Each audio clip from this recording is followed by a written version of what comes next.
National Weather Service in Pueblo has issued a severe thunderstorm warning for south central Los Animas County in southeastern Colorado until 5:45 p.m.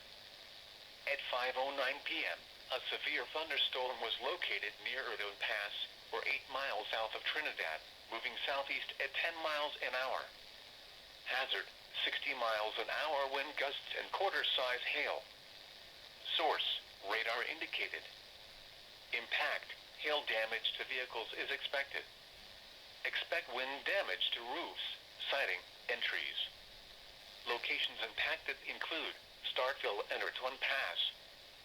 For your protection, move to an interior room on the lowest floor of a building.